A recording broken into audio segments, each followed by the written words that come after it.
ഒരു കിഡ്നി സ്റ്റോണോ അല്ലെങ്കിൽ ഒരു യൂട്രൈൻ പ്രോബ്ലമോ ഒക്കെ ആയിട്ട് പലപ്പോഴും രോഗികൾ വന്ന് പറഞ്ഞ് സിംറ്റംസ് അവർ ഒരു ഗ്രൂപ്പ് ഓഫ് സിംറ്റംസ് ഇനി എൻ്റെ പ്രശ്നങ്ങൾ വയറിന് എന്തെങ്കിലും പ്രശ്നമുണ്ടോ, ഗ്യാസിൻ്റെ പ്രശ്നം, അയ്യോ ഡോക്ടറെ അത് പറയാൻ മറന്നുപോയി, ഭയങ്കര ബുദ്ധിമുട്ടാണ്. ഇനി ഇത് കൂടാതെ സ്ട്രക്ചറൽ ഡിഫക്ട്സ്.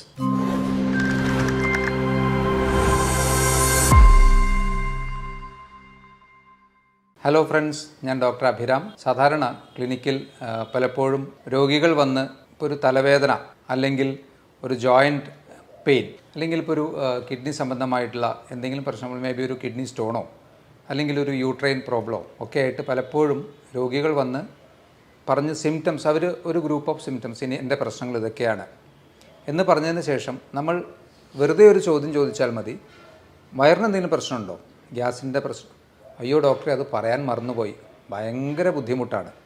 കാരണം അപ്പോൾ അവരുടെ മെയിൻ കൺസേൺ ഈ ഒരു തലവേദനയോ അല്ലെങ്കിൽ ജോയിൻറ്റ് പെയിനോ ആണെന്നുള്ളതേ ഉള്ളൂ. പക്ഷേ കാലങ്ങളായി ഇവരുടെ കൂടെയുള്ള വേറൊരു പ്രശ്നമാണ് ഈ ഒരു വയറിൻ്റെ പ്രശ്നം എന്നുള്ളത്. ഇതിൽ നിന്ന് എന്ത് മനസ്സിലാക്കാം? ഒട്ടുമിക്ക അസുഖങ്ങളുടെയും ഒരു മൂല കാരണം നമ്മുടെ ഒരു ഗട്ട് ഹെൽത്ത് അല്ലെങ്കിൽ വയറിൻ്റെ അവസ്ഥയിൽ വരുന്ന അല്ലെങ്കിൽ അപചയങ്ങൾ, ദഹന വ്യവസ്ഥയിൽ വരുന്ന പ്രശ്നങ്ങളായിരിക്കാം. നമുക്ക് ആലോചിച്ചാൽ അത് മനസ്സിലാവുന്നതാണ്. കാരണം നമ്മൾ കഴിക്കുന്ന ഭക്ഷണം ശരിയായ രീതിയിൽ അതിനെ ദഹിപ്പിക്കാനും അതിൽ നിന്ന് വേണ്ട പോഷകങ്ങളെ ശരീരത്തിന് വലിച്ചെടുക്കാനും അതിനെല്ലാം ശേഷം ബാക്കി വരുന്നവയെ കൃത്യമായി പുറന്തള്ളാനും കഴിഞ്ഞിട്ടില്ലെങ്കിൽ തന്നെ നമുക്ക് അസുഖങ്ങൾ സ്റ്റാർട്ട് ചെയ്യും. കാരണം എല്ലാം ബേസ് ചെയ്തിരിക്കുന്നത് ഈ ഒരു ഭക്ഷണവുമായി റിലേറ്റഡ് ആയിട്ടാണല്ലോ.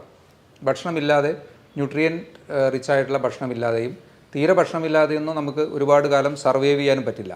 അത് അസുഖങ്ങളിലേക്ക് നയിക്കും. അപ്പോൾ എല്ലാത്തിൻ്റെ ഒരു ബേസിക് കാരണം ഇത് തന്നെ ആയിരിക്കാം.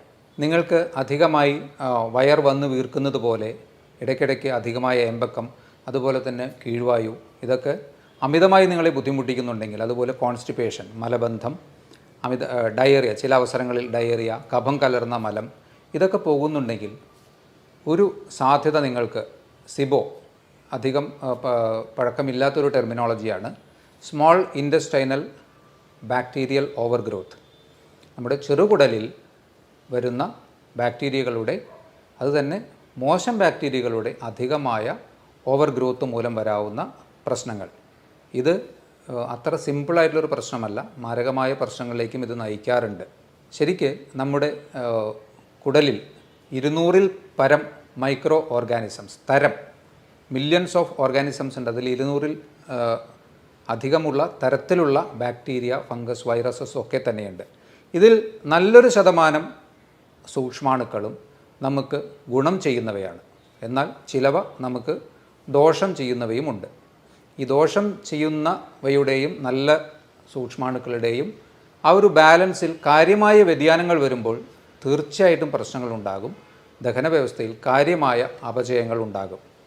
ഈ ഒരു സിബോ എന്ന ഒരു അസുഖവുമായി ബന്ധപ്പെട്ട് പറയാവുന്ന പ്രോബബിൾ ആയിട്ടുള്ള ചില കാരണങ്ങളെക്കുറിച്ച് നോക്കുമ്പോൾ, ഒരു കാരണം നമ്മുടെ ആസിഡിക് മീഡിയ, ശരിക്കും നമ്മുടെ സ്റ്റൊമക്കിൽ, ആമാശയത്തിൽ നല്ല ആസിഡ് സെക്രീഷൻ ഉണ്ട്. അതായത് ദഹനരസമായിട്ട് പുറപ്പെടുവിക്കുന്ന ആസിഡ് സെക്രീഷൻ ആമാശയത്തിൽ ഉണ്ട്. അതൊരു ഹൈഡ്രോക്ലോറിക് ആസിഡ് തന്നെയാണ്, കുറച്ച് വീര്യമുള്ള ആസിഡ് തന്നെയാണ്.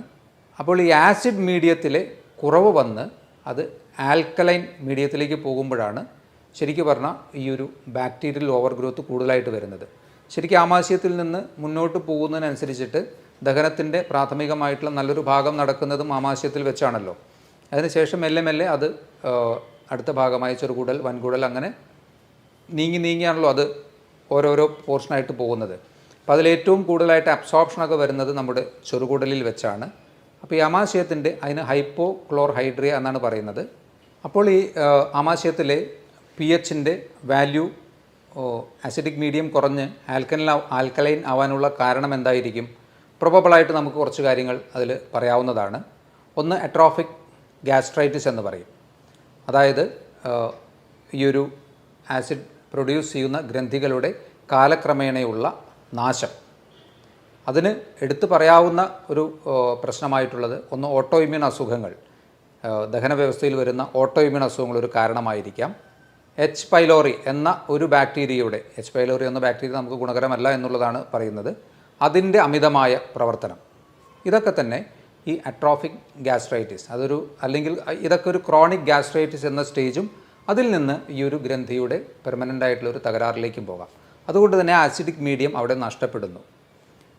ഇതുപോലെ തന്നെ കണ്ടിന്യൂസ് ആയിട്ടുള്ള ഓവർ ദ കൗണ്ടർ മെഡിക്കേഷൻ, ഗ്യാസിൻ്റെ പ്രശ്നം വരുമ്പോൾ പലരും നേരെ മെഡിക്കൽ ഷോപ്പിൽ ചെന്ന് ഗ്യാസിന് മരുന്നുണ്ടോ, അപ്പോൾ ഓവർ ദ കൗണ്ടർ കൊടുക്കാവുന്ന മെഡിസിൻസ് അവരെടുത്ത് കൊടുക്കുന്നു. ഇതിൻ്റെ കണ്ടിന്യൂസ് ആയിട്ടുള്ള ഉപയോഗവും ഈ ഒരു അവസ്ഥയിലേക്ക് എത്തിക്കാൻ സാധ്യതയുണ്ട്. ഇവിടെ ഇനി എന്താ സംഭവിക്കുന്നത്? ഈ ആസിഡിക് മീഡിയം നഷ്ടപ്പെട്ട സ്റ്റൊമക്കിൽ ദഹനം ശരിയായ രീതിയിൽ നടക്കാതെ തന്നെ ഈ ഭക്ഷണ പദാർത്ഥങ്ങൾ അടുത്ത ഭാഗമായ സ്മോൾ ഇൻറ്റസ്റ്റൈനിലേക്ക് പ്രവേശിക്കുന്നു. ദഹനം ശരിയായി നടക്കാത്ത ആസിഡിക് മീഡിയം അവിടെ ഇല്ല, നടക്കാനുള്ള ആസിഡിക് മീഡിയമോ അവിടെ ഇല്ല. സ്മോൾ ഇൻറ്റസ്റ്റൈനിൻ്റെ പ്രധാന ഫംഗ്ഷൻ എന്നുള്ളത് ന്യൂട്രിയൻസിൻ്റെ അബ്സോർപ്ഷനാണ്. അപ്പോൾ അതുകൊണ്ട് തന്നെ ഈ സാധനങ്ങൾ, ഈ ഭക്ഷണ പദാർത്ഥങ്ങൾ അവിടെ കിടന്ന് കൂടുതൽ ഫെർമെൻറ്റ് ചെയ്യാനുള്ള സാധ്യതയുണ്ട്. അപ്പോൾ ഈ നല്ല ബാക്ടീരിയയും മോശം ബാക്ടീരിയയുമായിട്ടുള്ള ആ ഒരു സന്തുലിതാവസ്ഥ നഷ്ടപ്പെടുന്നു, മോശം ബാക്ടീരിയകൾ പെരുകുന്നു. ഇതാണ് ശരിക്ക് സിബോ, സ്മോൾ ഇൻറ്റസ്റ്റൈനൽ ബാക്ടീരിയൽ ഓവർഗ്രോത്ത് ഒരു കാരണമായി പറയാവുന്നത്.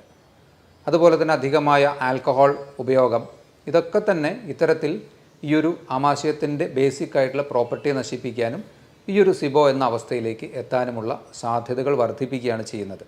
അപ്പോൾ ഇതിൻ്റെ കാരണങ്ങളിലൊന്ന് ഇപ്പോൾ ഓൾറെഡി പറഞ്ഞ ഈ 2 ബാക്ടീരിയകളുടെ പ്രപ്പോർഷനിൽ വരുന്ന മോശം ബാക്ടീരിയകളുടെ ഓവർ ഗ്രോത്ത്, 2 ഹൈപ്പോക്ലോർഹൈഡ്രിയ, അതായത് ആസിഡിക് മീഡിയം നഷ്ടപ്പെടുന്ന ഒരു പ്രശ്നം. മൂന്നാമതായി പറയാവുന്നത് ലോ മോട്ടിലിറ്റിയാണ്.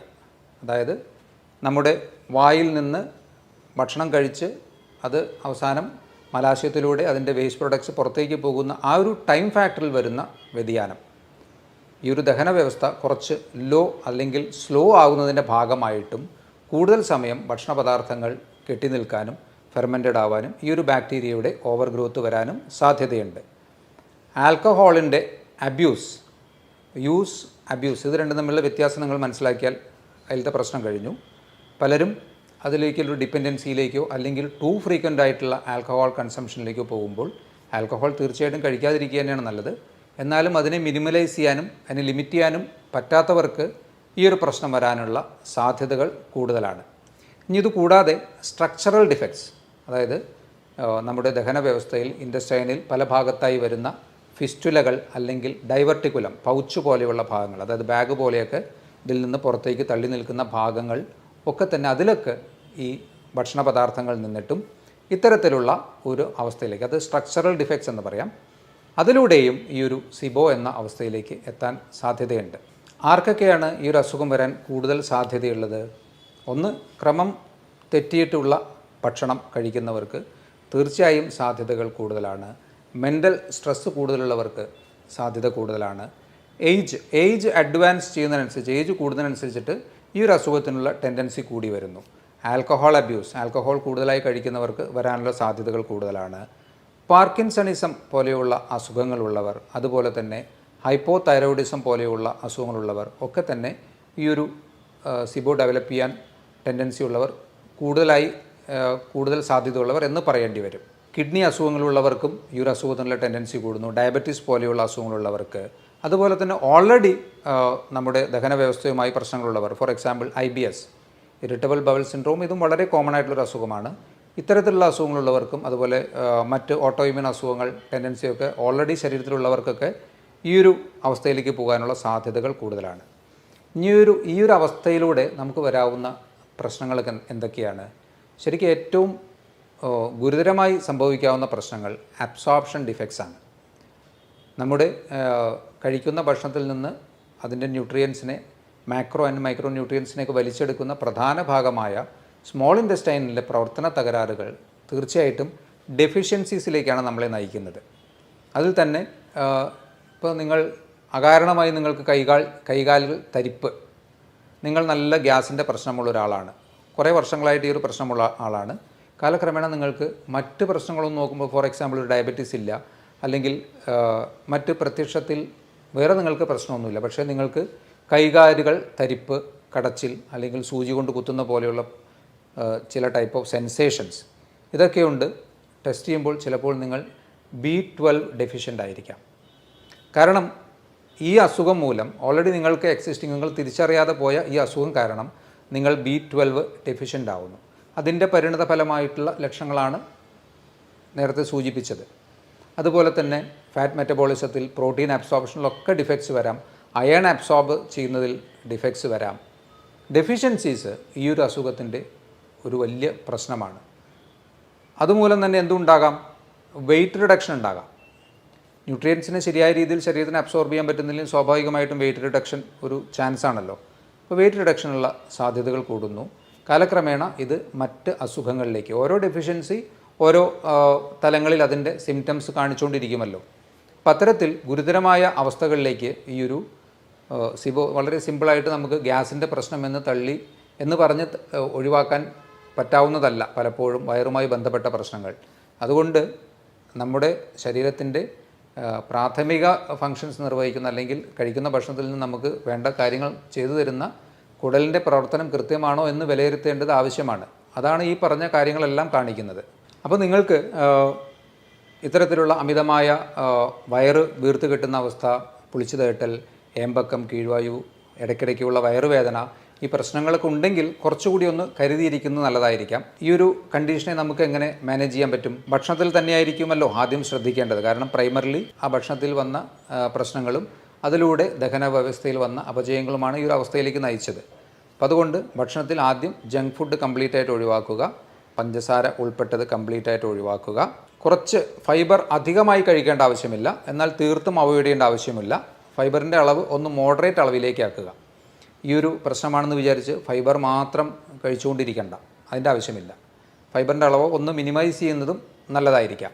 ആൽക്കഹോൾ യൂസ് ഉണ്ടെങ്കിൽ കംപ്ലീറ്റ് സ്റ്റോപ്പ് ചെയ്യുക. സ്മോക്കിംഗ് ഉണ്ടെങ്കിൽ അത് കംപ്ലീറ്റ് സ്റ്റോപ്പ് ചെയ്യുക. അതുപോലെ തന്നെ ഇപ്പോൾ ഒഴിവാക്കേണ്ട കാര്യങ്ങൾ നമുക്ക് മനസ്സിലായി. ഇനി നിങ്ങൾക്ക് വയറിൻ്റെ ദഹന വ്യവസ്ഥയെ എപ്പോഴും സഹായിക്കുന്ന ഘടകങ്ങളാണ് പ്രോബയോട്ടിക്സ്. അതായത് നല്ല ബാക്ടീരിയകൾ ഉണ്ടാക്കാൻ കഴിവുള്ളതും അത് ഉൾപ്പെട്ടതുമായിട്ടുള്ള ഭക്ഷണങ്ങൾ. അതിൽ പ്രോബയോട്ടിക് ആയിട്ടുള്ള ഇപ്പോൾ കേട് പോലെയുള്ള അതൊക്കെ നമുക്ക് അവൈലബിൾ ആണ്. അല്ലെങ്കിൽ നിങ്ങൾക്ക് വീട്ടിൽ തന്നെ നല്ല ബാക്ടീരിയകളെ ഉണ്ടാക്കാൻ കഴിയുന്ന ചില സാധനങ്ങൾ നമുക്ക് വാങ്ങിക്കാൻ കിട്ടും. അതിനെ നിങ്ങൾക്ക് അതിലെ ഇൻസ്ട്രക്ഷൻസ് അനുസരിച്ച് പ്രിപ്പയർ ചെയ്ത് അതിൽ മില്യൺസ് ഓഫ് ബാക്ടീരിയ പെർ ഇത്ര ml എന്ന ഒരു കണക്കിൽ നമുക്ക് ഉണ്ടാക്കാൻ പറ്റും. അത് കഴിക്കുന്നത് തീർച്ചയായിട്ടും ഇത്തരത്തിലുള്ള പ്രത്യേകിച്ച് ഓട്ടോഇമ്യൂൺ ടെൻഡൻസികളോ അല്ലെങ്കിൽ ഇതുപോലുള്ള സിബോ പോലെയുള്ള അസുഖങ്ങളൊക്കെ ഉള്ളവർക്ക് നല്ല രീതിയിൽ ഗുണം ചെയ്യുമെന്നുള്ളതാണ്. അപ്പോൾ അതൊന്ന് നോക്കി നിങ്ങൾക്ക് ആ രീതിയിൽ ചെയ്യാവുന്നതാണ്. തൈര് പോലെയുള്ള ഭക്ഷണങ്ങളൊക്കെ നമുക്ക് ഭക്ഷണത്തിൽ ഒരു മോഡറേറ്റ് ലെവലിൽ ഉൾപ്പെടുത്താം. അതുപോലെ സിട്രസ് ഫ്രൂട്ട്സ് ഫെർമെൻറ്റ് ചെയ്യാനും അതുപോലെ നല്ല രീതിയിൽ ബാക്ടീരിയകളെ ഉണ്ടാക്കാൻ കഴിയുന്ന ഒരു മോഡറേറ്റ് അളവിലുള്ള സിട്രസ് ഭക്ഷണങ്ങൾ തീർച്ചയായിട്ടും കഴിക്കാവുന്നതാണ്. ഇനി നിങ്ങൾക്ക് ഒട്ടുമിക്ക ആൾക്കാരും പറയും പയറുവർഗ്ഗങ്ങൾ കഴിച്ചാലാണ് പ്രശ്നം, പരിപ്പ് വർഗ്ഗങ്ങൾ കഴിച്ചാലാണ് പ്രശ്നം. പലപ്പോഴും അത് തന്നെയാണോ പ്രശ്നം എന്ന് ഒന്ന് കൺഫേം ചെയ്യുന്നത് നല്ലതായിരിക്കാം. അതിന് നമുക്ക് എലിമിനേഷൻ മെത്തേഡ് ഉപയോഗിക്കാം. ഇപ്പോൾ നിങ്ങൾക്ക് പ്രശ്നം എന്ന് തോന്നുന്ന ഭക്ഷണങ്ങളിൽ നിന്ന് നിങ്ങൾ ഒരു മാസം കംപ്ലീറ്റ് ആയിട്ട് അതിനെല്ലാം സ്റ്റോപ്പ് ചെയ്ത് വയ്ക്കുക. അപ്പോൾ നിങ്ങളുടെ അവസ്ഥ എന്താണെന്ന് നോക്കുക. ആ സമയത്ത് നിങ്ങൾക്ക് നല്ല ആശ്വാസം കിട്ടുന്നുണ്ടെങ്കിൽ തീർച്ചയായും ആ ഒരു ഗ്രൂപ്പ് ഓഫ് ഭക്ഷണങ്ങളിൽ ചിലത് നിങ്ങൾക്ക് പ്രശ്നമായിരുന്നു എന്ന് ഉറപ്പായി അല്ലേ. ഇനി എല്ലാം പ്രശ്നമാണെന്ന് പറയുന്നത് എങ്ങനെ നമുക്ക് റീടെസ്റ്റ് ചെയ്യാം? ഓരോന്നായിട്ട് 1-2 ദിവസം വെച്ച്, ഇപ്പോൾ പരിപ്പാണ് നിങ്ങൾക്ക് പ്രശ്നമെങ്കിൽ പരിപ്പ് ഒരു മാസം ഒഴിവാക്കി, ഒരു മാസം കഴിഞ്ഞ് പരിപ്പ് ഉൾപ്പെട്ട ഒരു ദാൽ കറി പോലെയുള്ളത് 2 ദിവസം കഴിച്ചു നോക്കുക. നിങ്ങൾക്ക് സിവിയർ ആയിട്ടുള്ള സിംറ്റംസ് വീണ്ടും റീസ്റ്റാർട്ട് ചെയ്യുകയാണെങ്കിൽ നിങ്ങൾക്ക് ഏകദേശം ഉറപ്പിക്കാം ആ പരിപ്പ് ഒരു പ്രശ്നമായിരുന്നു എന്നുള്ളത്. അപ്പോൾ അത് ഒഴിവാക്കാം. എല്ലാം ഒഴിവാക്കണ്ട. അപ്പോൾ എല്ലാം ഒഴിവാക്കുമ്പോൾ വരുന്നൊരു പ്രധാന പ്രശ്നം നമുക്ക് ഡെഫിഷ്യൻസീസ് അതുകൊണ്ട് തന്നെ വരുമല്ലോ. ഇപ്പോൾ ഒരു വെജിറ്റേറിയൻ ഡയറ്റ് ചെയ്യുന്ന ഒരാളാണെങ്കിൽ അയാൾക്ക് പരിപ്പ് പയറുവർഗ്ഗങ്ങളൊക്കെയാണ് അയാളുടെ മെയിനായിട്ടുള്ള പ്രോട്ടീൻ്റെ ഒരു സോഴ്സ്. അപ്പോൾ അത് കംപ്ലീറ്റ് ആയിട്ട് ഒഴിവാക്കി കഴിഞ്ഞാൽ അയാളുടെ മസിൽസ് വീക്കാവും, അയാൾക്ക് ജനറലായിട്ടൊരു ഫറ്റീഗ് ഉണ്ടാവും. അപ്പോൾ അത്തരത്തിലൊരു മെത്തേഡിലേക്ക് പോകണ്ട. നിങ്ങൾക്ക് പറ്റാത്തത് ഏതാണെന്ന് നിങ്ങൾക്ക് ഈ ഒരു എലിമിനേഷൻ മെത്തേഡിലൂടെ കണ്ടുപിടിക്കാൻ പറ്റും. ഇതിനെല്ലാം ഉപരി ശരിക്കും പറഞ്ഞാൽ ഫാസ്റ്റിംഗ് നല്ലൊരു ഓപ്ഷനാണ്. ഇൻ്റർമീഡിയറ്റ് ഫാസ്റ്റിംഗ് നല്ലൊരു ഓപ്ഷനാണ്. പ്രത്യേകിച്ച് ക്രോണിക് ആയിട്ടുള്ള അസുഖങ്ങൾക്കും ഓട്ടോഇമ്യൂൺ അസുഖങ്ങൾക്കും ഇതുപോലെ വയർ സംബന്ധമായിട്ടുള്ള പ്രശ്നങ്ങൾക്കൊക്കെ തന്നെ ഫാസ്റ്റിംഗ് നല്ല രീതിയിൽ വ്യത്യാസം തരുന്നു. അതിൽ നിന്ന് നമുക്ക് വീണ്ടും മനസ്സിലാക്കാം നമ്മുടെ ദഹന വ്യവസ്ഥയാണ് പ്രാഥമികമായി എല്ലാത്തിൻ്റെയും അടിസ്ഥാന അസുഖങ്ങളുടെ കാരണം. കാരണം ഫാസ്റ്റിങ്ങിലൂടെ നിങ്ങൾക്ക് വയറിന് ആശ്വാസം കിട്ടുന്നു, അതിനോടൊപ്പം തന്നെ മറ്റ് അസുഖങ്ങൾക്കും വ്യത്യാസം കിട്ടുന്നു. ഇൻ്റർമീഡിയറ്റ് ഫാസ്റ്റിംഗ് ഇത്തരത്തിലുള്ള അസുഖങ്ങൾക്കൊന്ന് പരീക്ഷിച്ച് നോക്കാവുന്നതാണ്. ഇത്രയും കാര്യങ്ങൾ ഒന്ന് ഈ ഒരു സിബോവുമായി അറിഞ്ഞിരിക്കുക. ഡെഫിഷ്യൻസീസ് വരുന്നുണ്ടെങ്കിൽ അതുപോലെ അൺഇൻറ്റൻഷണൽ, അത് നമ്മൾ ആലോചിക്കാതെ മറ്റ് കാരണങ്ങൾ അകാരണമായി വരുന്ന വെയിറ്റ് ലോസ് ഉണ്ടെങ്കിലൊക്കെ തന്നെ നിങ്ങൾ തീർച്ചയായിട്ടും ഒന്നുകൂടി ശ്രദ്ധിക്കുകയും ഒരു ഡോക്ടറുടെ കൃത്യമായ നിർദ്ദേശങ്ങൾ സ്വീകരിക്കുകയും ചെയ്യേണ്ടതാണ്. ഇതുപോലുള്ള മറ്റൊരു ടോപ്പിക്കുമായി വീണ്ടും കാണാം. ബൈ.